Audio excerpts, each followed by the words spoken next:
বরগুনার তালতলী উপজেলার বড় আমখোলা গ্রামে কৃষক আব্দুল কাদের মুন্সিকে হত্যা মামলার আসামি নাসির ও সিদ্দিকগণ জামিনে মুক্ত হয়ে একের পর এক মিথ্যে মামলা ও হত্যা মামলা তুলে নিতে প্রাণনাশের হুমকি দিচ্ছে বলে অভিযোগ করেছেন। রোববার সকাল 11টায় বড় আমখোলা গ্রামে মানববন্ধন ও প্রতিবাদ সভায় নিহতের সন্তান তরিকুল ও পলি আক্তার অভিযোগ করে বলেন, তারা আমাদের এখন পুড়িয়ে মারার হুমকি দিয়েছে মামলা তুলে নেওয়ার জন্য। মানববন্ধনে গ্রামের প্রায় 3 শতাধিক মানুষ অংশ নেন। বক্তারা বলেন, জমি সংক্রান্ত বিরোধের জেরে বৈদ্যুতিক ফাঁদ পেতে কাদের মুন্সিকে হত্যা করা হয়। পরে ঘটনাটি দুর্ঘটনা হিসেবে চালানোর চেষ্টা করে ঘাতকরা। মানববন্ধনে বক্তারা প্রশাসনের কাছে ঘাতকদের জামিন বাতিল ও নিহত পরিবারের নিরাপত্তা নিশ্চিতের দাবি জানান। অন্যথায় যে কোনো সময় বড় ধরনের সহিংসতার আশঙ্কা করছেন স্থানীয়রা। পরিকল্পনাভাবে মারি ফেলাইছে। তার আগে জমি নিয়ে বিরোধ ছিল বিদায় তার জমিতে কারেন্ট দিয়েছে। নাসিরের জমিতে দেয় না, তার মারার জন্য তার জমিতে কারেন্ট দিয়া, ধান খেতে কারেন্ট দিয়ে মারছে। এইটার আমরা বিচার চাই। হয়রানি করতেছে, আমাকে হুমকি দুমকি দিতেছে, আমাকে হত্যা করার জন্য আমার নামে সাধারণ মামলা দিচ্ছে। তোর বাপের মারছি কারেন্টে, তোদের মারুম পুরিয়া, যে তোর ঘর বাড়িতে আগুন জ্বালাই দিয়া হত্যা করা হইবে, আমাদের হুমকি দিতে আছে।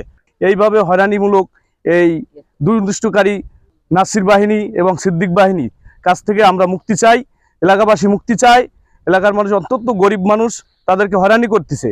এই মামলাবাজ নাসির এবং খুনি সিদ্দিক নাসির এদেরকে আইনের আওতায় এনে সর্বোচ্চ শাস্তির এবং সর্বোচ্চ ফাঁসির দাবি জানাচ্ছি। আমরা প্রতিদিন ধান খেতে যাইতো, আমার বাবা প্রত্যেক দিন ধান দেখতো, কিন্তু এই ওদের সাথে একদিন আগে মানে জমি নিয়ে তর্ক হওয়ার পরে ওই দিন আমার বাবারে হুমকি দিয়ে রাখছে যে আমি দেখাই দিম, বুঝাই দিম কাদের মুন্সিরে। ওরা এই বলছে, আমার বাবা আমাদের কাছে বলার পর পরের দিন ওই দিন যে আমার বাবা ধান খেতে যায়, ওরা পরিকল্পিতভাবে আগের দিনই ওই রাত্রে কারেন্ট দিয়ে রাখে ধান খেতে।